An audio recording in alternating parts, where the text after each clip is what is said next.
Europe.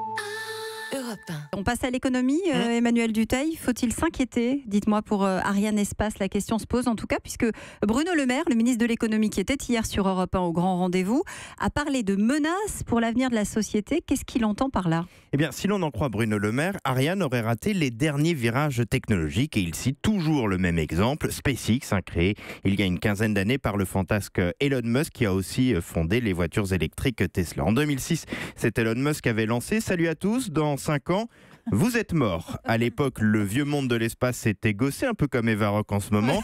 Problème, SpaceX est aujourd'hui une vraie terreur pour le monde du spatial. Il a notamment réussi à mettre au point une fusée dont plusieurs éléments peuvent être réutilisés. Personne n'y croyait.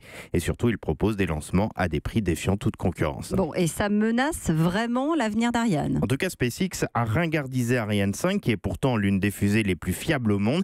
C'est pour cela qu'un peu en catastrophe, il y a 3 ans, Ariane a décidé de se doter d'une nouvelle fusée. Premier vol prévu en 2020. Elle s'appellera Ariane 6. Son principal avantage, c'est de proposer des vols moins chers. SpaceX vend son lancement environ 50 millions de dollars. Ce sera 130 pour Ariane environ, mais elle sera 2 fois plus puissante. Donc Ariane se rapproche à peu près de SpaceX.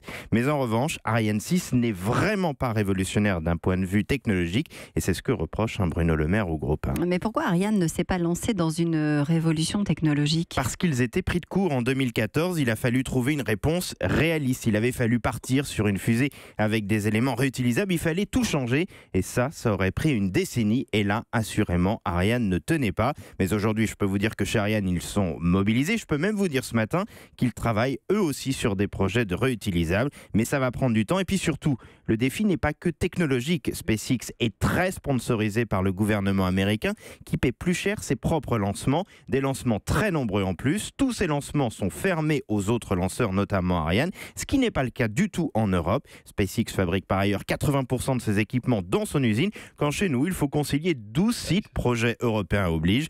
Donc critiquer des décisions du passé, c'est très facile. Il faut surtout aujourd'hui redéfinir un projet d'avenir et donner les moyens à Ariane de rester dans la course. Europe 1.